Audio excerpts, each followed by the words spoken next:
Welcome to Simplified UPSC by PPP, where we listen, learn, and grow together. Detailed lecture notes in English and Hindi, plus practice questions for prelims and mains, only on our Telegram channel. Link in description. Like and subscribe for more. नमस्कार और समाज शास्त्र के इस सत्र में आपका स्वागत है। आज हम यूपीएससी पाठ्यक्रम के एक बहुत ही महत्वपूर्ण अध्याय पर बात करने वाले हैं। अध्याय 5 यानी स्तरीकरण और गतिशीलता, स्ट्रैटिफिकेशन एंड मोबिलिटी। हाँ, बिल्कुल। ये टॉपिक काफी फंडामेंटल है। समाज में जो अलग अलग ग्रुप्स हैं, उनके बीच की जो ऊंच नीच है और उनकी पोजीशन कैसे बदलती है, उसको समझने के लिए ये बहुत जरूरी है। और जानकारी इतनी ज्यादा है कि अक्सर एस्पिरेंट्स थोड़ा कह सकते हैं खोया हुआ महसूस करते हैं। सही बात है। तो हमारा उद्देश्य आज सिर्फ फैक्ट्स बताना नहीं है, बल्कि एक एनालिटिकल समझ बनाना है ना। हम उन मेन थ्योरीज और कॉन्सेप्ट्स पर फोकस करेंगे जो आपको अपने आंसर्स में अच्छे सोशियोलॉजिकल आर्ग्यूमेंट्स लिखने में हेल्प करेंगे। और देखिए, यहाँ पर ना प्रिसिशन बहुत जरूरी है। मतलब एकदम सटीक बात करनी होगी। जो सोर्स मटेरियल कहता है, जो डेफिनेशंस हैं, उनकी बारीकियां, उन पे टिके रहना होगा। तो डिस्कशन थोड़ा लंबा होगा, हो सकता है थोड़ा चैलेंजिंग भी लगे। हाँ, तो हम शुरू करेंगे बिल्कुल बेसिक अंतरों से, जैसे भिन्नता और असमानता ये एक चीज नहीं है। फिर हम बड़ी थ्योरेटिकल डिबेट्स पर जाएंगे, जैसे फंक्शनलिज्म क्या कहता है, कॉन्फ्लिक्ट थ्योरी क्या कहती है। और फिर देखेंगे कि लोग इन सिस्टम्स के अंदर मूव कैसे करते हैं या क्यों नहीं कर पाते, मोबिलिटी वाला पार्ट। बिल्कुल। और इसमें कुछ खास थिंकर्स और कॉन्सेप्ट्स हैं जिन पर पकड़ बनानी बहुत जरूरी है, जैसे पियरे बोर्डियू का कैपिटल वाला आइडिया। हाँ, मेल्विन ट्यूमन की क्रिटिक, मैक्स वेबर का वो ट्रिनिटेरियन व्यू, और फिर जेंडर स्ट्रैटिफिकेशन, पॉवर्टी, ये सब बेसिक कॉन्सेप्ट्स आज हम कवर करेंगे। तो चलिए शुरू करते हैं। चलिए। असमानता की आधारभूत अवधारणाएं। तो सबसे पहले उस मूलभूत अंतर को समझते हैं, मतलब जो अक्सर आम बोलचाल में कंफ्यूजिंग हो जाता है। असमानता बनाम भिन्नता। हाँ, भिन्नता तो सीधी सी बात है, लोगों के बीच जो नेचुरल वेरिएशंस हैं, जैसे कोई लंबा है, कोई नाटा, किसी की बुद्धि तेज है, कोई फिजिकली ज्यादा स्ट्रांग है, ये तो बायोलॉजिकल या नेचुरल है। हाँ, ये तो हो गया डिफरेंस। लेकिन सोशियोलॉजी यहीं से शुरू होती है कि ये डिफरेंस, ये भिन्नता, असमानता कब बन जाती है। अच्छा। इनइक्वालिटी तब होती है जब समाज, सोसाइटी इन नेचुरल डिफरेंसेस को, या कभी कभी जो मनमाने डिफरेंस बना लिए जाते हैं, उनको सोशल वैल्यू देता है। अच्छा। और उस वैल्यू के आधार पर रिसोर्सेज और अपॉर्चुनिटीज को अनइक्वल तरीके से बांट देता है। मतलब ये एक सोशल जजमेंट है। एग्जैक्टली। ये समाज तय करता है कि कौन सा अंतर मायने रखता है और कौन सा नहीं। असमानता इन्नेट नहीं है, जन्मजात नहीं है, ये सोशली कंस्ट्रक्टेड है, इंस्टीट्यूशनल है, और एक वैल्यू सिस्टम इसे बनाए रखता है। ये सोशल वैल्यूइंग ही इनइक्वालिटी का इंजन है एक तरह से। अब ये देखते हैं कि ये असमानता पीढ़ी दर पीढ़ी चलती कैसे रहती है, और इसके लिए पियरे बोर्डियू का जो कॉन्सेप्ट है, फॉर्म्स ऑफ कैपिटल, वो समझना बहुत जरूरी है ना? ओ बिल्कुल। बोर्डियू का काम यहाँ फंडामेंटल है। उन्होंने कहा कि एडवांटेज सिर्फ पैसे से, मतलब सिर्फ इकोनॉमिक इनहेरिटेंस से ट्रांसफर नहीं होता। उन्होंने कैपिटल की बात को वेल्थ से बहुत आगे बढ़ाया। तो उन्होंने 3 तरह के कैपिटल बताए। हाँ, मेनली 3। पहला तो सबसे सीधा है इकोनॉमिक कैपिटल, मतलब पैसा, प्रॉपर्टी, इनकम, वेल्थ, जो भी मटेरियल रिसोर्स हैं, उन पर कंट्रोल। ठीक है। दूसरा, और ये बहुत रेवोल्यूशनरी आइडिया था, वो है कल्चरल कैपिटल। ये नॉन मटेरियल है।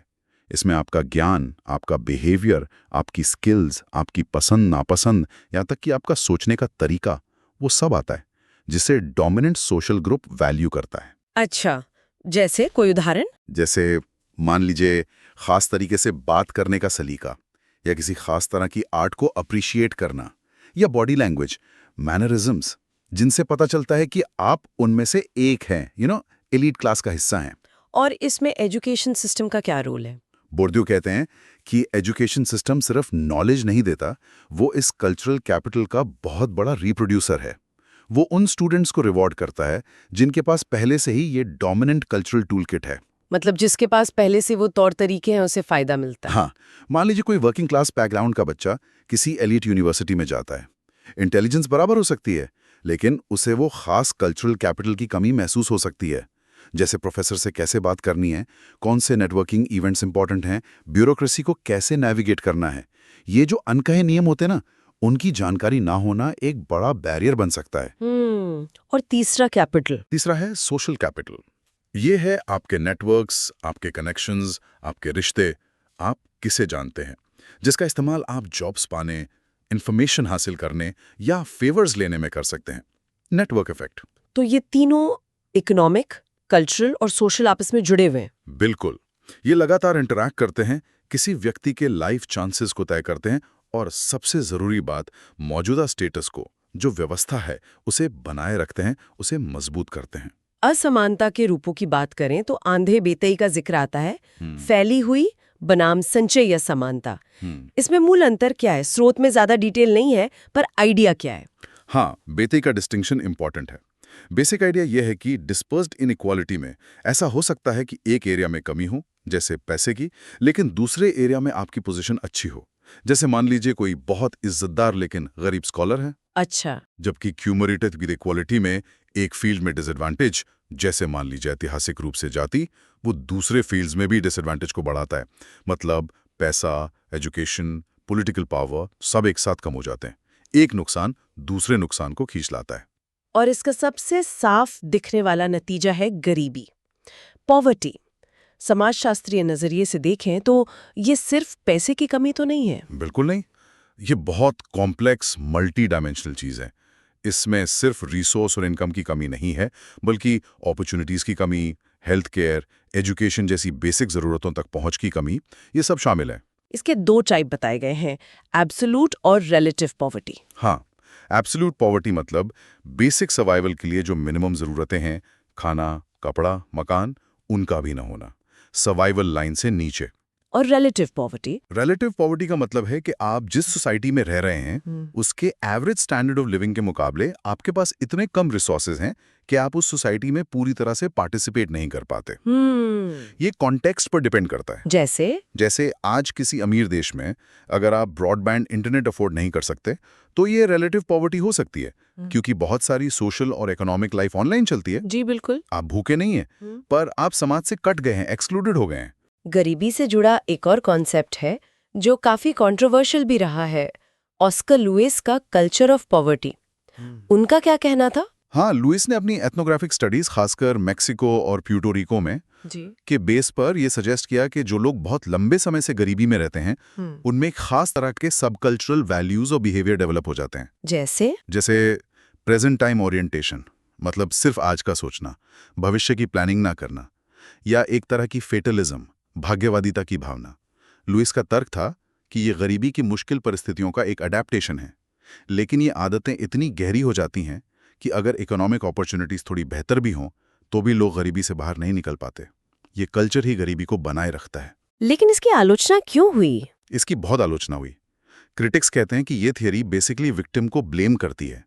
ये गरीबी के जो गहरे स्ट्रक्चरल कारण हैं, जैसे जॉब्स की कमी, डिस्क्रिमिनेशन, खराब एजुकेशन, उनसे ध्यान हटाकर सारा बोझ गरीबों और उनकी कथित कल्चरल कमियों पर डाल देती है।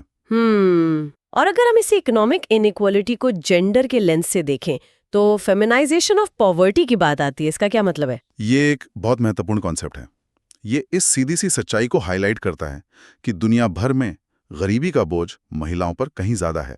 स्रोत क्या कहते हैं इस बारे में? सोर्स इसे डिफाइन करते हैं एक ऐसी सिचुएशन के तौर पर जहां महिलाओं को अक्सर अनपेड डोमेस्टिक लेबर करना पड़ता है और फॉर्मल इकोनॉमी में भी उन्हें कम सैलरी वाली इनसिक्योर जॉब्स मिलती हैं। उनके पास अक्सर इकोनॉमिक रिसोर्सेज और पॉलिटिकल पावर का कंट्रोल नहीं होता। और ये पेट्रियार्की यानी पितृसत्ता को कैसे मजबूत करता है? बिल्कुल, क्योंकि बच्चों की देखभाल और घर के काम की प्राइमरी जिम्मेदारी, जो अक्सर अनपेड होती है, वो महिलाओं पर होती है। इसलिए वो इकोनॉमिकली ज्यादा वल्नरेबल पोजीशंस में फंस जाती हैं। ये गरीबी को एक खास तरह से जेंडर्ड फिनोमेना बना देता है। ये जेंडर न्यूट्रल नहीं है। अब कुछ और टर्म्स हैं, एक्सक्लूजन, डेप्रिवेशन, हिराकी। ये स्तरीकरण को बनाए रखने वाले मैकेनिज्म लगते हैं। इन्हें कैसे समझें? हाँ, सोशल एक्सक्लूजन मतलब वो प्रोसेस जिससे किसी व्यक्ति या ग्रुप को सोसाइटी में फुल पार्टिसिपेशन से एक्टिवली रोका जाता है। अक्सर ये रेस, कास्ट, जेंडर जैसी एस्क्राइब्ड कैरेक्टरिस्टिक्स के आधार पर होता है, मतलब हाशिए पर धकेल देना। और डेप्रिवेशन? डेप्रिवेशन वो कंडीशन है जो अक्सर एक्सक्लूजन से पैदा होती है, मतलब रिसोर्सेज और अपॉर्चुनिटीज की कमी या उनसे इनकार। और ये सिर्फ इकोनॉमिक नहीं, मल्टी डायमेंशनल है। अधिकारों से वंचित होना, एजुकेशन, हेल्थ केयर, यहाँ तक कि कल्चरल रिकग्निशन न मिलना, संक्षेप में कहें तो एक्सक्लूजन एक्शन है, डेप्रिवेशन उसका नतीजा, उसकी स्थिति है। और हायरार्की श्रोते से आवश्यक बुराई, नेसेसरी ईविल कहते हैं। ये थोड़ा स्ट्रॉन्ग फ्रेज है। हाँ, ये फ्रेज थोड़ा प्रोवोकेटिव है। हायरार्की का मतलब है पावर, वेल्थ या प्रेस्टीज के बेस पर ग्रुप्स की रैंकिंग। अब आवश्यक बुराई क्यों? ये शायद फंक्शनलिस्ट नजरिए से आया है। फंक्शनलिस्ट? हाँ, फंक्शनलिस्ट मानते हैं कि सोसाइटी को काम करने के लिए, रोल्स को डिफरेंशिएट करने के लिए किसी न किसी तरह की रैंकिंग जरूरी है। लेकिन कॉन्फ्लिक्ट थ्योरी वाले इससे बिल्कुल सहमत नहीं होंगे। वो कहेंगे कि हायरार्की जरूरी नहीं, ये तो बस डोमिनेंस का नतीजा है, जहां एक ग्रुप अपनी पावर के जरिए दूसरों पर अपनी मर्जी थोपता है। ये एक्सप्लॉयटेशन है, फंक्शन नहीं। लेकिन ये रैंकिंग, ये हायरार्की सोशल स्ट्रैटिफिकेशन का बेस तो है। बिल्कुल, चाहे ये क्यों मौजूद है ये एक अलग बहस है, पर ये जो रैंकिंग प्रोसेस है, ये हायरार्की, यही वो बुनियाद है जिस पर सोशल स्ट्रैटिफिकेशन के फॉर्मल स्टेबल सिस्टम्स बनते हैं। ये स्टेज सेट करती है सामाजिक स्तरीकरण पर सैद्धांतिक दृष्टिकोण। ठीक है, तो अब हम जनरल इनइक्वालिटी से आगे बढ़कर स्ट्रैटिफिकेशन के इन फॉर्मल स्टेबल सिस्टम्स की बात करते हैं।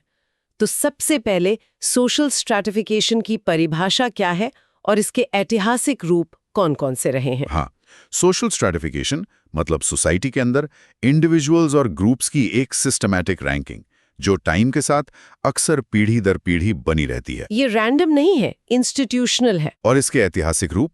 रॉबर्ट बॉटमोर ने 4 मुख्य ऐतिहासिक रूपों की पहचान की है। पहला, स्लेवरी यानी दास्ता, जहां एक ग्रुप दूसरे ग्रुप की प्रॉपर्टी होता है।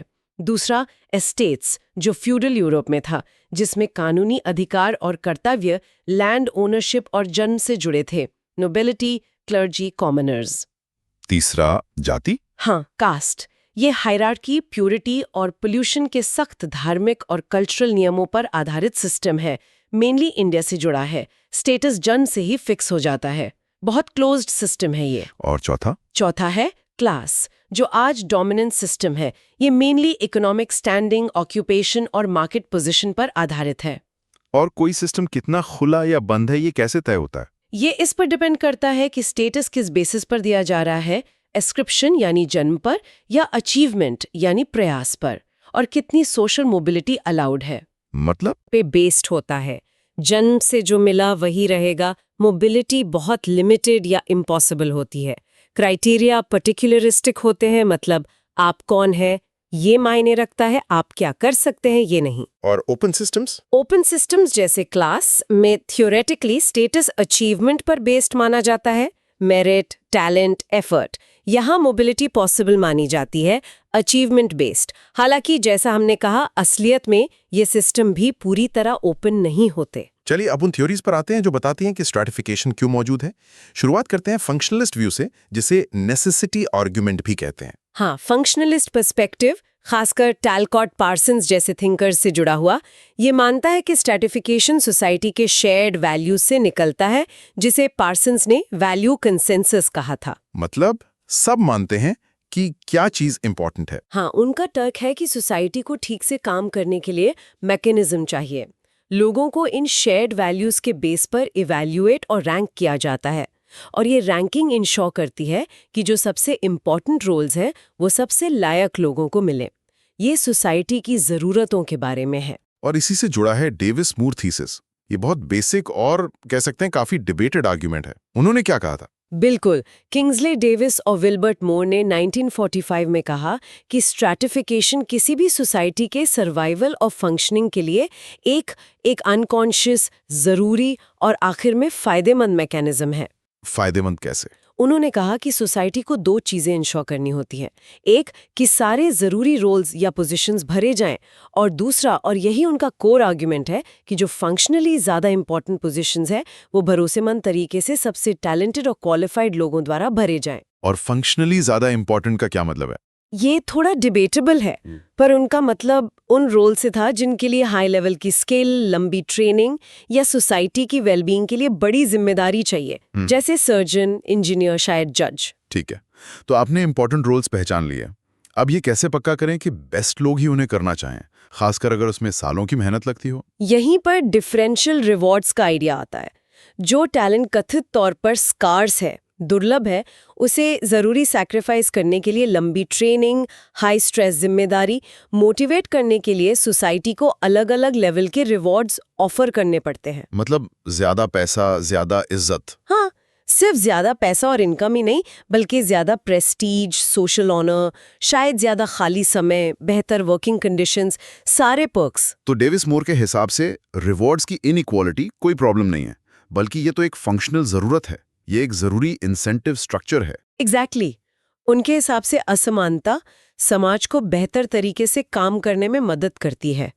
ये टैलेंट को इम्पोर्टेंट रोल से जोड़कर सोशल एफिशिएंसी और स्टेबिलिटी लाती है। अगर ये थीसिस सही है तो हमें टॉप सर्जन्स या इनोवेटिव इंजीनियर्स को सबसे ज्यादा रिवॉर्ड मिलते देखना चाहिए। हाँ, यही उनकी प्रेडिक्शन होगी। लेकिन जैसा आपने कहा, ये व्यू बिना किसी विरोध के नहीं रहा। इस पर एक बहुत पावरफुल और जरूरी क्रिटिक आई। मेल्विन ट्यूमन की। बिल्कुल। मेल्विन ट्यूमन की 1953 की क्रिटिक डेविस मूर थीसिस के लिए एकदम एसेंशियल रीडिंग है। ये फंक्शनलिस्ट की इस बेसिक धारणा को ही चैलेंज करती है कि स्ट्रैटिफिकेशन फायदेमंद या जरूरी है। उन्होंने क्या पॉइंट्स उठाए? कई सारे। पहला, उन्होंने फंक्शनल इंपॉर्टेंस पर ही सवाल उठा गया। कौन तय करता है कि कौन सी पोजीशन ज्यादा इंपॉर्टेंट है? क्या एक कॉर्पोरेट सीईओ सच में एक प्राइमरी स्कूल टीचर से जो अगली पीढ़ी को शेप करता है, या एक सफाई कर्मी से जो बीमारियां रोकता है, 300 गुना ज्यादा फंक्शनली इंपॉर्टेंट है? ये तो एक सब्जेक्टिव वैल्यू जजमेंट लगता है, जिसे फैक्ट की तरह पेश किया जा रहा है। सही बात है। ट्यूमन ने कहा कि ये अक्सर पावर के डिस्ट्रीब्यूशन को दिखाता है, फंक्शन को नहीं। जिनके पास पावर है वो अपने रोल्स को इम्पोर्टेंट बता देते हैं। और टैलेंट के बारे में? दूसरा, डेविस मूर ने माना कि इंपॉर्टेंट पोजीशंस के लिए टैलेंट दुर्लभ है। ट्यूमन में पूछा, हमें कैसे पता? और तीसरा, और ये उनका सबसे गहरा आर्ग्यूमेंट था, वो क्या था? कि स्ट्रैटिफिकेशन का सिस्टम खुद ही पूरे समाज में टैलेंट की खोज और उसके इस्तेमाल को लिमिट करता है। कैसे? क्योंकि पॉवर्टी, डिस्क्रिमिनेशन और क्लास, कास्ट या रेस के आधार पर जो एक्सक्लूजन होता है, वो आबादी के बड़े हिस्से को जरूरी एजुकेशन और ट्रेनिंग तक पहुंचने से रोकता है, चाहे उनमें कितनी भी नेचुरल एबिलिटी या पोटेंशियल टैलेंट क्यों ना हो। तो सिस्टम ही टैलेंट को उभरने से रोक रहा है? बिल्कुल। अगर स्ट्रैटिफिकेशन को इसलिए एफिशिएंट माना जाता है कि वो दुर्लभ टैलेंट को एलोकेट करता है, लेकिन वही सिस्टम सोसाइटी के मेजॉरिटी के पोटेंशियल टैलेंट पूल को सिर्फ उनके सोशल ओरिजिन के बेस पर ब्लॉक कर देता है, तो ट्यूमन ने कहा ये फंडामेंटली इनएफिशिएंट और डिसफंक्शनल है। ये एक्टिवली टैलेंट को वेस्ट करता है, ये पूरे फंक्शनलिस्ट बेसिस को ही नकार देता है। सिस्टम जरूरी नहीं है, ये टूटा हुआ और अनजस्ट है। वाह, ये क्रिटिक तो वाकई पूरी कहानी पलट देती है, और ये हमें सीधे कॉन्फ्लिक्ट व्यू की तरफ ले जाती है ना। अगर ट्यूमन ये कहते हैं कि सिस्टम टूटा है क्योंकि वो टैलेंट ब्लॉक करता है, तो कार्ल मार्क्स बताते हैं कि टूटा ही क्यों था? एक्सप्लॉयटेशन। एग्जैक्टली। मार्क्स के लिए स्ट्रैटिफिकेशन, शेयर्ड वैल्यूज या फंक्शनल जरूरत का मामला है ही नहीं। ये पूरी तरह से फंडामेंटली मीन्स ऑफ प्रोडक्शन के अनइक्वल रिलेशन का नतीजा है, हैव्स और हैव नॉट्स का। तो स्ट्रैटिफिकेशन क्यों है मार्क्स के अनुसार? क्योंकि एक ग्रुप दूसरे का शोषण करता है। कैपिटलिस्ट सोसाइटी में ये रिलेशन सोसाइटी को दो मेन विरोधी क्लासेस में बांट देता है। बुर्जुआ या कैपिटलिस्ट, जो मीन्स ऑफ प्रोडक्शन, फैक्ट्रीज, जमीन, कैपिटल के मालिक हैं। और दूसरा है प्रोलेटेरिएट यानी वर्किंग क्लास, जिनके पास बेचने के लिए सिर्फ अपनी लेबर पावर है। उन्हें जीने के लिए बुर्जुआ को अपना श्रम बेचना ही पड़ता है। ये तो फंक्शनलिज्म से कई ज्यादा डिटर्मिनिस्टिक लगता है। इसका नतीजा क्या होता है? मार्क्स के अनुसार इन क्लासेस के बीच जो स्ट्रक्चरल विरोध है, वो सीधे क्लास कॉन्फ्लिक्ट की तरफ ले जाता है। ये संघर्ष, ये विरोध जो मालिकों द्वारा मजदूरों के शोषण से पैदा होता है, यही मार्क्स के हिसाब से इतिहास में सारे बड़े सोशल चेंज का फंडामेंटल ड्राइविंग फोर्स है। तो संघर्ष ही इतिहास को चलाता है। हाँ, मार्क्स का मानना था कि कैपिटलिस्ट सिस्टम जो इस शोषण पर बना है, वो नेचुरली अनस्टेबल है। उनका विश्वास था कि असली सामाजिक बदलाव तभी आएगा जब प्रोलेटेरिएट अपने शोषण को लेकर कॉन्शियस होगा, ऑर्गेनाइज्ड होगा और रेवोल्यूशन करके कैपिटलिस्ट सिस्टम को उखाड़ फेंकेगा। और फिर सोशलिज्म और अंत में कम्युनिज्म आएगा, जहां मीन्स ऑफ प्रोडक्शन की प्राइवेट ओनरशिप खत्म हो जाएगी और इसलिए क्लास बेस्ड इनइक्वालिटी भी खत्म हो जाएगी। मार्क्स का एनालिसिस इस तरह इकोनॉमिक डिटर्मिनिज्म पर जोर देता है कि इकोनॉमिक बेस कौन क्या ओन करता है ही पूरे सोशल, पॉलिटिकल और कल्चरल सुपरस्ट्रक्चर को तय करता है। ठीक है, तो मार्क्स ने ये बहुत पावरफुल एनालिसिस दिया जो इकोनॉमिक एक्सप्लॉयटेशन पे फोकस करता है। लेकिन बाद के कई सोशियोलॉजिस्ट्स ने महसूस किया कि ये शायद थोड़ा नैरो है, सिर्फ इकोनॉमिक्स पर ज़्यादा फोकस है, और ये हमें मैक्स वेबर की तरफ जाता है। हाँ, वेबर यहाँ बहुत जरूरी है। उन्होंने एक ज्यादा न्यूआंस्ड पिक्चर पेश की। उन्होंने कहा कि स्ट्रैटिफिकेशन सिर्फ इकोनॉमिक्स का मामला नहीं है, ये मल्टी डायमेंशनल है। उनका फेमस ट्रिनिटेरियन व्यू। बिल्कुल। उन्होंने कहा कि सोशल इनइक्वालिटी 3 अलग लेकिन आपस में इंटरैक्ट करने वाले डायमेंशंस पर आधारित है। कौन कौन से? पहला, क्लास। वेबर के लिए क्लास व्यक्ति की मार्केट सिचुएशन से तय होती है, उसकी इकोनॉमिक पोजीशन जो उसके लाइफ चांसेस तय करती है। लेकिन मार्क्स के विपरीत वेबर ने क्लास को ज्यादा ब्रॉडली डिफाइन किया। ये सिर्फ मीन्स ऑफ प्रोडक्शन का मालिक होना या न होना नहीं था। तो और क्या था? इसमें इनकम, प्रॉपर्टी ओनरशिप तो थी ही, पर साथ में वो स्किल्स, क्रेडेंशियल्स, क्वालिफिकेशंस भी थीं जिन्हें कोई व्यक्ति लेबर मार्केट में बेच सकता है। तो एक हाईली स्किल्ड प्रोफेशनल जैसे डॉक्टर या लॉयर जिसके पास कोई फैक्ट्री नहीं है, वो भी अपने वैल्यूएबल मार्केट स्किल्स की वजह से एक मजबूत क्लास पोजीशन रखता है। ठीक है, दूसरा डायमेंशन। दूसरा है स्टेटस या जर्मन में स्टैंड। राइट। ये सोशल ऑनर, प्रेस्टीज या लाइफस्टाइल से जुड़ा है। Status groups non economic factor से बनते हैं। वो shared cultural practices, consumption patterns, education levels और सोशल एक्सेप्टेंस या एक्सक्लूजन के जरिए सोशल बाउंड्रीज बनाए रखते हैं। ये सोशल एस्टीम के बारे में है। जैसे कोई गरीब एरिस्टोक्रेटिक फैमिली जिसे अभी भी बहुत सोशल ऑनर मिलता हो, या शायद कोई धार्मिक नेता, उनका स्टेटस हाई है भले ही इकोनॉमिक क्लास लो हो। और तीसरा है पार्टी या दल। ये पावर के स्फीयर से जुड़ा है। वेबर के हिसाब से पार्टीज वो ऑर्गेनाइजेशंस या एसोसिएशंस हैं जिनका मकसद किसी ऑर्गेनाइजेशन या स्टेट के अंदर पावर सिक्योर करना होता है। ये पॉलिटिक्स और ब्यूरोक्रेसी के दायरे में काम करते हैं, सोशल एक्शन, पॉलिसी को इन्फ्लुएंस करने या एडमिनिस्ट्रेटिव स्ट्रक्चर्स को कंट्रोल करने की कोशिश करते हैं। जैसे पॉलिटिकल पार्टीज? हाँ, पॉलिटिकल पार्टीज तो हैं ही, पर interest groups, professional associations, activist movements, ये सब भी इसमें आ सकते हैं। तो वेबर के मॉडल की ताकत इस बात में है कि ये तीनों डायमेंशन, क्लास, स्टेटस, पार्टी, अलग-अलग काम कर सकते हैं या कॉन्फ्लिक्ट में भी हो सकते हैं। एग्जैक्टली। यही मार्क्स से बड़ा अंतर है। आप सोचिए, कोई लॉटरी विनर, बहुत सारा क्लास वेल्थ है, पर एलीट क्लास में शायद 0 स्टेटस या सोशल ऑनर, या उल्टा कोई बहुत सम्मानित एकेडमिक या हाई स्टेटस या powerful political activist, party power, जिसके पास पर्सनल वेल्थ बहुत कम हो। वेबर ने दिखाया कि ये डायमेंशन सिर्फ इकोनॉमी के रिफ्लेक्शन नहीं है। तो मार्क्स और वेबर में मुख्य अंतर क्या हुआ?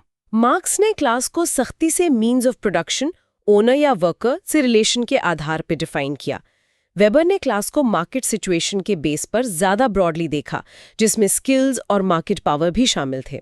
और बड़ी पिक्चर में वेबर ने स्ट्रैटिफिकेशन को इन 3 factors, economic class, social status और पॉलिटिकल पार्टी के कॉम्प्लेक्स इंटरैक्शन से पैदा होते देखा, जबकि मार्क्स के लिए इकोनॉमी ही फंडामेंटल थी और स्टेटस और पावर काफी हद तक इकोनॉमिक क्लास के ही रिफ्लेक्शन थे। वेबर ने सोशल ऑनर और पॉलिटिकल पावर को स्ट्रैटिफिकेशन के इंडिपेंडेंट कारण माना। ये एक ज्यादा मल्टी डायमेंशनल फ्रेमवर्क है। शहरीकरण के आयाम, नस्ल, नृजातीयता, लिंग। ठीक है, तो अब प्योर थ्योरी से थोड़ा हट के देखते हैं कि ये हायरार्कीज अक्सर खास अस्क्राइब्ड आइडेंटिटीज जैसे रेस, एथनिसिटी, जेंडर के जरिए कैसे लागू होती हैं और अनुभव की जाती हैं।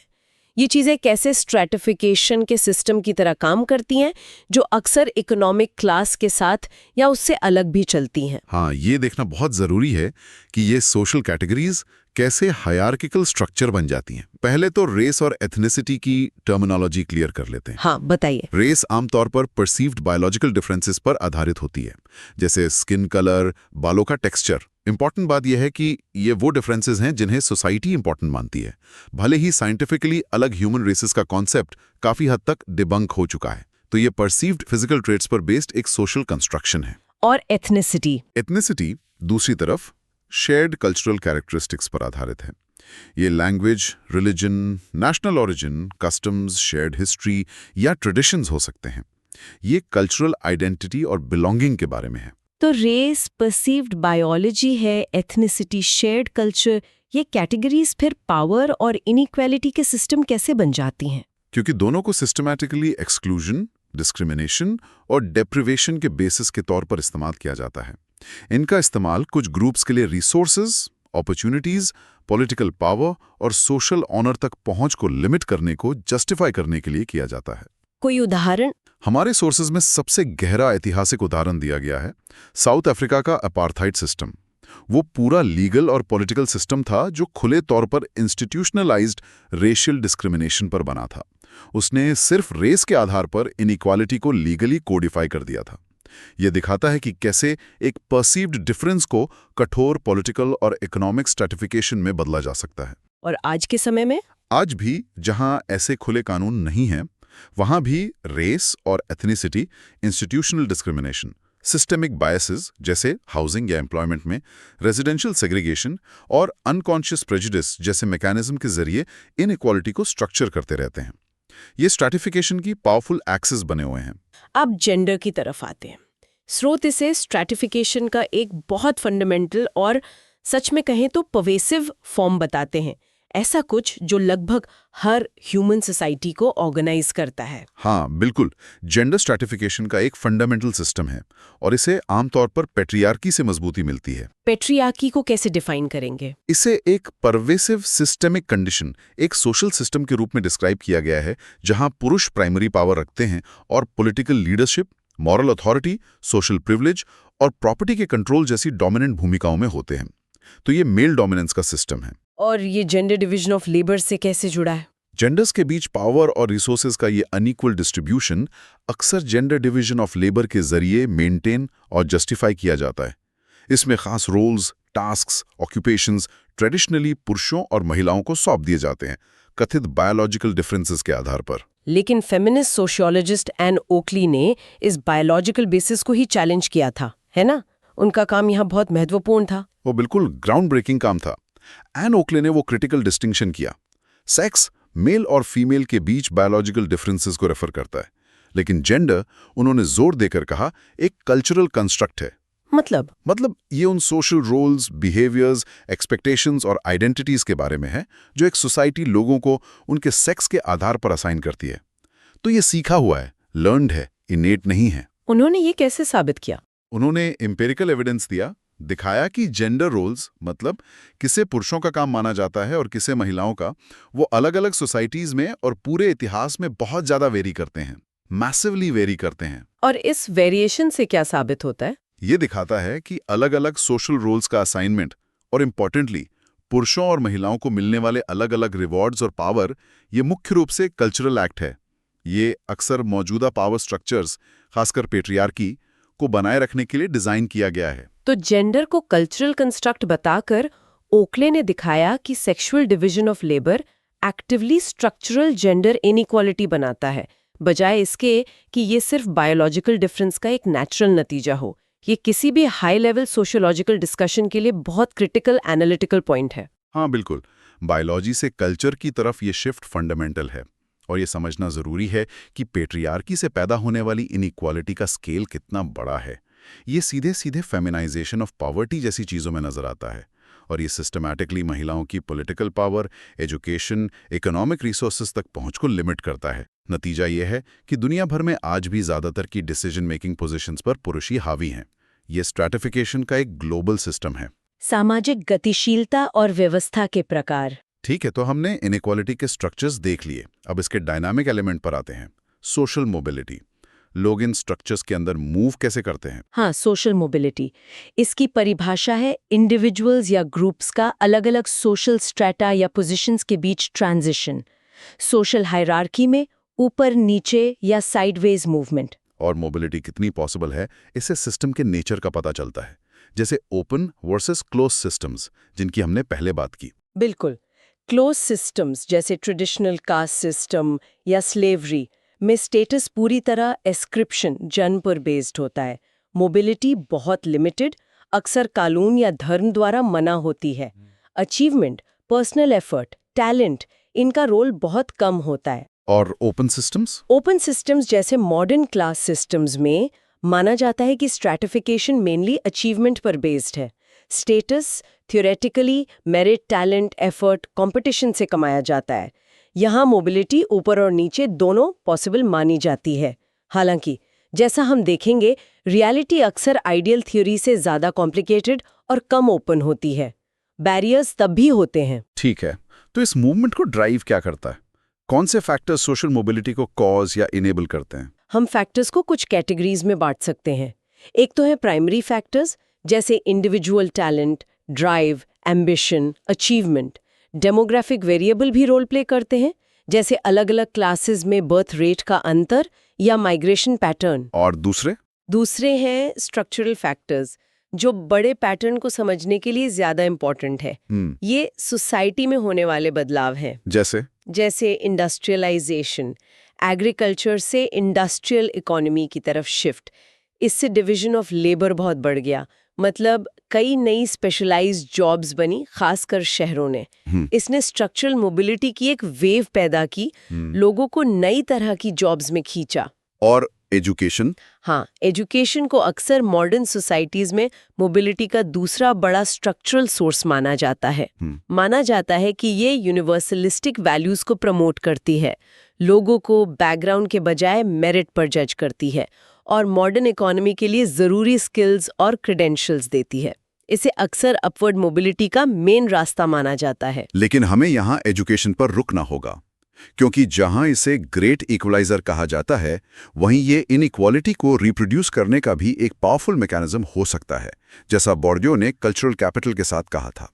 ये दोनों कैसे हो सकता है? ये स्ट्रेटिफाइड सोसाइटीज में एजुकेशन का बहुत क्रिटिकल डुअल एज्ड नेचर है। एक तरफ ये सच में इंडिविजुअल एडवांसमेंट के मौके देती है।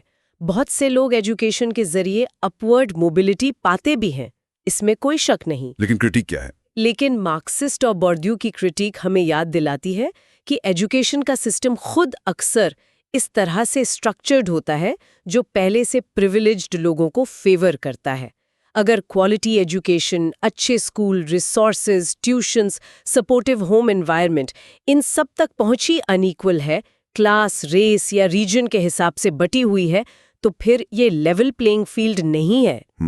क्वालिटी स्कूलिंग तक अनइक्वल एक्सेस, एजुकेशन का बढ़ता कमर्शियलाइजेशन और वो तरीके जिनसे स्कूल डोमिनेंट ग्रुप्स वाले कल्चरल कैपिटल को वैल्यू और रिवॉर्ड करते हैं, इन सब का मतलब है कि प्रिविलेज्ड बच्चों के बच्चे अक्सर एजुकेशनल रेस में कई लैप आगे से शुरू करते हैं। तो एजुकेशन मौजूदा स्ट्रक्चर को रीइंफोर्स कर सकती है।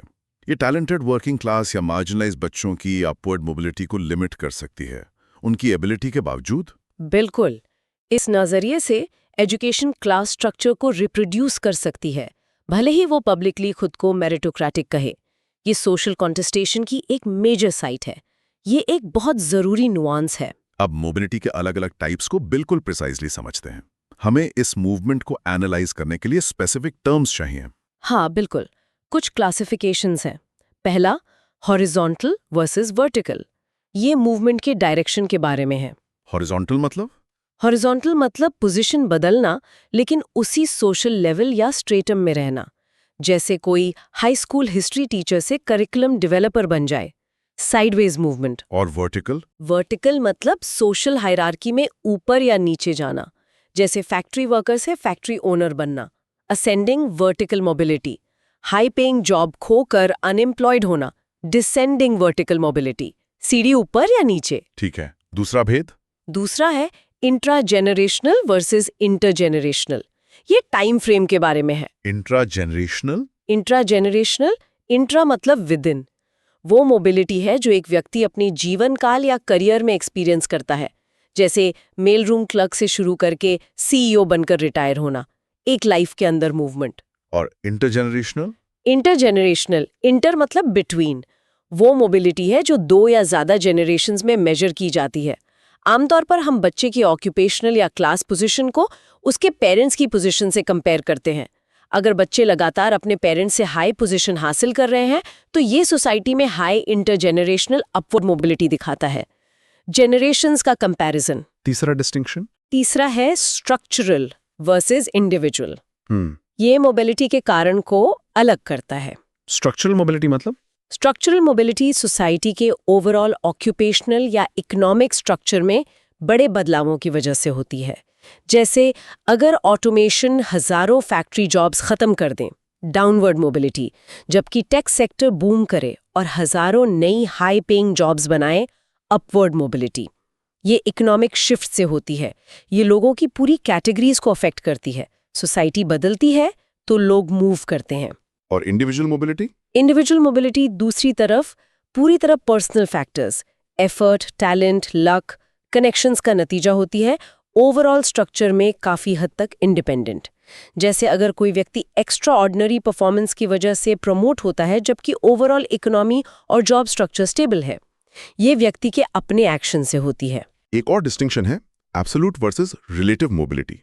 ये थोड़ा टेक्निकल है। हाँ, पर इम्पॉर्टेंट है। एब्सोल्यूट मोबिलिटी बस ये मेजर करती है कि एक पीरियड में सोसाइटी में ओवरऑल कितना अपवर्ड या डाउनवर्ड मूवमेंट हुआ। जैसे अगर 60% बेटों के पास उनके पिताओं से हाई स्टेटस वाली जॉब्स है, बस मूवमेंट की काउंटिंग। और रिलेटिव मोबिलिटी? रिलेटिव मोबिलिटी हालांकि दूसरों के रिलेटिव ऊपर या नीचे जाने के चांसेस या ऑड्स को देखती है, खासकर किसी के चांसेस को उसके स्टार्टिंग पॉइंट, उसके पेरेंट्स की पोजीशन से कंपेयर करती है। ये पूछती है क्या लोअर क्लास बैकग्राउंड से आने वाले किसी व्यक्ति के टॉप पर पहुंचने के उतने ही चांस है जितने हायर क्लास बैकग्राउंड वाले के। ये क्लास स्ट्रक्चर की फ्लूइडिटी या रिजिडिटी, इक्वालिटी ऑफ अपॉर्चुनिटी को मेजर करती है। रेस कितनी फेयर है इसके बारे में है। इसका क्या इम्प्लीकेशन है? आप ऐसी सिचुएशन में हो सकते हैं जहां मैसिव इकोनॉमिक ग्रोथ की वजह से हर कोई इकोनॉमिकली ऊपर जा रहा है, हाई एब्सोल्यूट मोबिलिटी, लेकिन रिलेटिव चांसेस बहुत अनइक्वल रह सकते हैं। अमीर बच्चों के पास अभी भी अमीर बने रहने या अमीर बनने के कहीं बेहतर चांस हो सकते हैं, गरीब बच्चों के अमीर बनने के चांस से, मतलब लो रिलेटिव मोबिलिटी। तो हाई एब्सोल्यूट मोबिलिटी का ऑटोमेटिकली मतलब हाई इक्वालिटी ऑफ अपॉर्चुनिटी नहीं होता। ये एक बहुत जरूरी अंतर है। मुझे हमेशा लगता है कि मोबिलिटी पर फोकस खासकर पॉपुलर डिस्कोर्स में अमेरिकन ड्रीम का आइडिया कभी-कभी जो गहरी असमानताएं बनी रहती हैं, उनसे ध्यान भटका सकता है। अगर सोसाइटी में हाई स्ट्रक्चरल मोबिलिटी है क्योंकि इकोनॉमी बदल रही है, लेकिन टॉप और बॉटम के बीच का फासला बहुत बड़ा रहता है या और बढ़ जाता है, तो क्या असली इक्वालिटी हासिल हुई है? बिल्कुल सही पॉइंट उठाया आपने। यही वो एनालिटिकल टाइट रोप है जिस पर हमें चलना है। और ये एक इम्पॉर्टेंट पॉइंट है जिसे सोज भी टच करते हैं। वो वार्न करते हैं कि सोशल मोबिलिटी हालांकि इम्पॉर्टेंट है, पर अक्सर वो रामबाण नहीं होती इनइक्वालिटी के लिए जैसा उसे बताया जाता है। क्यों नहीं? क्योंकि डीप स्थायी सोशल चेंज लाने की इसकी क्षमता अक्सर परसिस्टेंट स्ट्रक्चरल फैक्टर्स की वजह से फंडामेंटली लिमिटेड होती है। जैसे टॉप पर इकोनॉमिक और पॉलिटिकल पावर का गहरा अनइक्वल कॉन्सेंट्रेशन, इनहेरिटेड वेल्थ और एडवांटेज के स्थायी प्रभाव, और कास्ट, रेस, जेंडर डिस्क्रिमिनेशन जैसे एस्क्राइब्ड फैक्टर्स का बने रहना, जो फॉर्मल ओपननेस के बावजूद अपॉर्चुनिटीज को शेप करते रहते हैं। तो मोबिलिटी शायद बस इंडिविजुअल्स को एक फंडामेंटली अनइक्वल स्ट्रक्चर के अंदर शफल कर सकती है। कुछ हद तक हाँ, मोबिलिटी ये बदल सकती है कि हायरार्की में कौन सी पोजीशन कौन होल्ड करता है, लेकिन ये जरूरी नहीं कि हायरार्की के अंडरलाइंग स्ट्रक्चर को ही बदल दे। मतलब सीढ़ी के डंडों के बीच की दूरी या वो मैकेनिज्म जो सीढ़ी को कुछ ग्रुप्स के फेवर में झुकाए रखते हैं, इस लिमिटेशन को समझना एक सोफिस्टिकेटेड एनालिसिस के लिए बहुत जरूरी है। यूपीएससी उत्तरों के लिए अनुप्रयोग। ठीक है, अब आते एक बहुत ही प्रैक्टिकल सेक्शन पर। ये जो सारे कॉम्प्लेक्स कॉन्सेप्ट्स, थ्योरीज, मोबिलिटी के टाइप्स, क्रिटिसिज्म हमने डिस्कस किए, इनको हमें सीधे सीधे एक हाई लेवल सोशियोलॉजिकल आर्ग्यूमेंट बनाने के काम में लगाना है, जिसकी जरूरत आपको अपने मेंस आंसर्स के लिए पड़ेगी। बिल्कुल, लक्ष्य हमेशा एक मल्टी डिमेंशनल एनालिसिस प्रेजेंट करना होना चाहिए, जिसमें थ्योरी और उसका क्रिटिकल काउंटर आर्ग्यूमेंट दोनों शामिल हों। हाँ, ये सिर्फ डेफिनेशन रटने से आगे की बात है। एग्जैक्टली। ये दिखाना है कि कैसे आप ट्यूमन वर्सेस डेविस मोर या वेबर वर्सेस मार्क्स जैसी डिबेट्स का इस्तेमाल क्रिटिकल थिंकिंग और एनालिटिकल डेप्थ दिखाने के लिए करते हैं, न कि सिर्फ फैक्ट्स दोहराने के लिए। चलिए एक सिनारियो लेते हैं। मान लीजिए सवाल आता है, डेविस और मोर के स्तरीकरण के सिद्धांत की व्याख्या करें और मेल्विन ट्यूमन के आलोचना को एकीकृत करें। इसे कैसे अप्रोच करेंगे? अच्छा सवाल है। पहला स्टेप, वो की फैक्ट्स आइडेंटिफाई करें जो आपको बिल्कुल यूज करने हैं। आपको फंक्शनलिज्म का बेसिस क्लियरली डिफाइन करना होगा। शायद पार्सन्स को संक्षेप में मेंशन करें, वैल्यू कंसेंसस। फिर डेविस मूर का मेन आर्ग्यूमेंट डिटेल में बताना होगा। स्ट्रैटिफिकेशन जरूरी है, डिफरेंशियल रिवॉर्ड्स टैलेंट को इंपॉर्टेंट रोल्स की तरफ खींचते हैं, इससे एफिशिएंसी आती है। इन पॉइंट्स को प्रिसाइजली लिखें। और फिर क्रिटिसिज्म वाला पार्ट? फिर सीधे और जोरदार तरीके से ट्यूमन के काउंटर आर्ग्यूमेंट पर आइए। ये आंसर का हार्ट है। आपको उनकी मेन चैलेंजेस हाईलाइट करनी होंगी। फंक्शनल इंपॉर्टेंस पर सवाल उठाना, कौन तय करता है? ये आर्ग्यूमेंट के स्ट्रैटिफिकेशन टैलेंट डिस्कवरी को लिमिट करता है, ये डिसफंक्शनल है। और ये सजेशन कि पावर न कि फंक्शनल जरूरत अक्सर रिवॉर्ड्स तय करती है। स्ट्रक्चर कैसे करें आंसर को? मेरा सजेशन रहेगा कि पहले फंक्शनलिस्ट बेसिस डेविस मूर को मेन स्ट्रीम थियरी की तरह एस्टैब्लिश करें जिसे आप एग्जामिन कर रहे हैं। उनके आर्ग्यूमेंट को लॉजिकली समझाएं। फिर ट्यूमन की क्रिटिक को अपने मेन एनालिटिकल बॉडी की तरह यूज करें। इसे सिर्फ एंड में चिपकाएं नहीं, हो सके तो पॉइंट बाय पॉइंट इंटीग्रेट करें। यह आंसर का मेन हिस्सा यही दिखाने पर फोकस करें कि ट्यूमन ने क्यों कहा कि स्ट्रैटिफिकेशन डिसफंक्शनल, इनएफिशिएंट और अनजस्ट है, सीधे डेविस मूर के क्लेम्स को काटते हुए। वो टेंशन दिखानी है। और निष्कर्ष? निष्कर्ष में आप थ्योरीज की एक्सप्लेनेटरी पावर का आकलन कर सकते हैं। आप ये नोट कर सकते हैं कि फंक्शनलिस्ट थ्योरीज को कास्ट जैसी रिजिड एक्सक्राइब्ड सिस्टम्स को एक्सप्लेन करने में खास दिक्कत होती है, जहां पोजीशन क्लियरली टैलेंट या अचीवमेंट पर बेस्ड नहीं होती। ये थ्योरीज की लिमिटेशंस दिखाता है। बढ़िया। चलिए एक और सिनेरियो लेते हैं, स्ट्रैटिफिकेशन का मल्टी डायमेंशनल नेचर। मान लीजिए सवाल है, शायद किसी पीवाईक्यू पर बेस्ड। वेबर ने स्तरीकरण का एक बहुआयामी दृष्टिकोण प्रदान किया, जिसने प्रकार्यवादी और संघर्ष दृष्टिकोण के सर्वश्रेष्ठ को जोड़ा, लेकिन फिर भी बहुत कुछ वांछित छोड़ दिया। विस्तार करें। इस विस्तार करे वाले पार्ट को कैसे हैंडल करेंगे? ये अच्छा सवाल है। इसमें वेबर के सिंथेसिस को एक्सप्लेन करना है और एक क्रिटिकल इवैल्यूएशन भी देना है। बहुत कुछ वांछित छोड़ दिया वाला पार्ट। तो पहला पार्ट पार्ट 1 सिंथेसिस। आपको वो की फैक्ट्स देने हैं जो दिखाते हैं कि वेबर ने कैसे एक सिंथेसिस या मल्टी डायमेंशनल अप्रोच बनाया।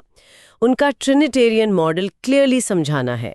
Class, market situation, status, social honour और पार्टी पावर, हर एक को डिफाइन करें। मार्क्स से तुलना भी करनी होगी। हाँ जरूर। आपको क्लियरली मार्क्स से कॉन्ट्रास्ट दिखाना होगा, ये बताते हुए कि वेबर कैसे प्योर इकोनॉमिक डिटर्मिनिज्म से आगे बढ़े। उन्होंने माना कि स्टेटस और पार्टी इकोनॉमिक क्लास से इंडिपेंडेंटली ऑपरेट कर सकते हैं या उसे इन्फ्लुएंस भी कर सकते हैं। ये दोनों के सर्वश्रेष्ठ को जोड़ने वाला एस्पेक्ट है। इकोनॉमिक फैक्टर्स मार्क्स की तरह को शामिल करना, पर नॉन इकोनॉमिक, सोशल और पॉलिटिकल फैक्टर्स जिन्हें फंक्शनलिस्ट वैल्यूज प्रेस्टीज के जरिए एम्फसाइज कर सकते थे। हालांकि वेबर का अप्रोच अलग है। ठीक है। और पार्ट 2 क्रिटिक। बहुत कुछ वांछित छोड़ दिया। यहाँ आप वेबेरियन मॉडल की लिमिटेशंस या आज के टाइम में उसकी रेलेवेंस को इवैल्यूएट करते हैं। क्रिटिक का मतलब ये नहीं कि वेबर गलत थे, बल्कि शायद ये कि उनका फ्रेमवर्क हालांकि सिंगल कॉज वाले से बेहतर है, पर कंटेम्प्रेरी एनालिसिस के लिए शायद और एक्सटेंशन की जरूरत है। जैसे आप आर्ग्यू कर सकते हैं कि आज का सोशियोलॉजिकल एनालिसिस, खासकर इंडिया जैसी कॉम्प्लेक्स सोसाइटीज को एनालाइज करते समय, अक्सर सिर्फ क्लास, स्टेटस और पार्टी से आगे जाने की जरूरत महसूस करता है। अब हम सिस्टमैटिकली इनइक्वालिटी की दूसरी पावरफुल एक्सिस जैसे कास्ट और जेंडर को अलग, एनालिटिकली सेपरेट लेकिन deeply intersecting dimensions of stratification के रूप में इंटीग्रेट करते हैं। तो और डायमेंशंस जोड़ना या कम से कम उनकी इंटरसेक्शनैलिटी को क्लियरली थ्योराइज करना। बिल्कुल। आप आर्ग्यू करेंगे कि ये factors caste, gender, race, ethnicity अक्सर क्लास, स्टेटस और पार्टी के साथ जुड़ते हैं और इंटरैक्ट करते हैं, जिससे क्यूमुलेटिव इनइक्वालिटी या एडवांटेज के बहुत स्पेसिफिक पैटर्न बनते हैं। डिटेल्ड इंटरसेक्शनल एनालिसिस का ये लेवल शायद सोफिस्टिकेटेड वेबेरियन मॉडल ने भी अपने ओरिजिनल फॉर्मुलेशन में पूरी तरह डिटेल में नहीं बताया था। तो आंसर दिखाता है कि आप वेबर के कंट्रीब्यूशन को समझते हैं और ये भी कि सोशियोलॉजिकल एनालिसिस कैसे इवॉल्व हुआ है। आप क्लासिकल थ्योरी को मॉडर्न एनालिटिकल कॉन्टेक्स्ट में रख सकते हैं, उसकी स्ट्रेंथ्स मानते हुए और इंटरसेक्शनैलिटी जैसे कंटेम्प्रेरी डेवलपमेंट्स की तरफ इशारा करते हुए। ये हाई लेवल क्रिटिकल थिंकिंग दिखाता है। निष्कर्ष। ठीक है, तो आज हमने काफी कुछ कवर किया है। वाकई एक गहन चर्चा हुई मुझे लगता है।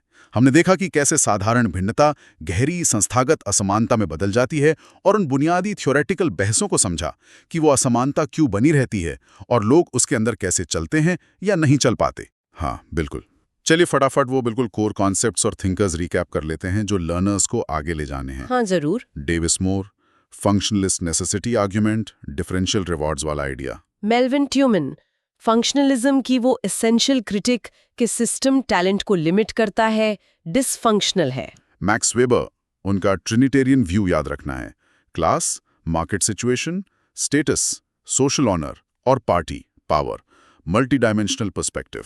पियरे बोर्दियो, कल्चरल कैपिटल और एजुकेशन सिस्टम में उसका रोल, इनइक्वालिटी का रिप्रोडक्शन। और precise terminology, difference versus inequality, race versus ethnicity और मोबिलिटी के types, horizontal, vertical, intra intergenerational, ये बिल्कुल क्लियर होने चाहिए। तो यहाँ आपके लिए एक फाइनल विचार है जिस पर आप आगे सोच सकते हैं। स्ट्रैटिफिकेशन और मोबिलिटी को समझना कंटेम्प्रेरी इंडियन सोसाइटी को एनालाइज करने के लिए एकदम सेंट्रल है। हाँ, सोचिए इसके बारे में। हम अक्सर हाई लेवल की स्ट्रक्चरल मोबिलिटी देखते हैं ना, economic shifts, urbanisation, educational expansion की वजह से लोग नई तरह की जॉब्स में जा रहे हैं। लेकिन फिर भी ये मोबिलिटी अक्सर जो सबसे गहरे, सबसे परसिस्टेंट हायरार्कीज हैं, उन्हें ख़त्म करने में नाकाम लगती है। फंडामेंटल इनइक्वालिटीज बनी रहती हैं काफ़ी हद तक उन बहुत स्टिकी एस्क्राइब्ड फैक्टर्स जैसे कास्ट और जेंडर की वजह से, जो लाइफ चांसेस को शेप करते रहते हैं और कॉम्प्लेक्स तरीकों से क्लास के साथ इंटरसेक्ट करते हैं। ये ज़मीनी हकीकत है। तो मेंस के लिए की लर्निंग, एनालिसिस के लिए हमेशा एक मल्टी डायमेंशनल एनालिसिस करने की कोशिश करनी चाहिए। कभी भी एक सिंगल थियोरेटिकल पर्सपेक्टिव पर डिपेंडेंट होने के जाल में ना फंसें, चाहे वो प्योरली इकोनॉमिक हो या प्योरली कल्चरल। ये इंटरसेक्शंस के बारे में है। बिल्कुल। पहचाने कि class, caste, gender, region, religion ये अक्सर इंटरसेक्ट करते हैं, क्यूमुलेटिव इनइक्वालिटीज या प्रिविलेज बनाते हैं जो उनके अलग अलग हिस्सों के जोड़ से कहीं ज़्यादा बड़े और कॉम्प्लेक्स होते हैं। ये समझना कि लोगों को सिस्टमैटिकली कैसे रैंक किया जाता है, रिवॉर्ड किया जाता है और एक्सक्लूड किया जाता है, सोशियोलॉजी में सबसे स्थायी, चैलेंजिंग और क्रिटिकली रिलेवेंट कामों में से एक बना हुआ है। तो दोस्तों, आज की चर्चा पर आपके क्या विचार हैं? आपके अनुसार भारतीय समाज में गतिशीलता के सामने सबसे बड़ी बाधाएं कौन सी हैं जो शायद इन क्लासिकल सिद्धांतों से भी परे जाती हैं? नीचे कमेंट्स में हमें बताएं। और अगर आपको ये सत्र उपयोगी लगा तो इसे लाइक करना, शेयर करना और सिंप्लीफाइड यूपीएससी बाय पीपीपी को सब्सक्राइब करना ना भूलें। धन्यवाद। Thanks for watching. Follow us on Telegram and Instagram. Don't forget to like, share, and subscribe.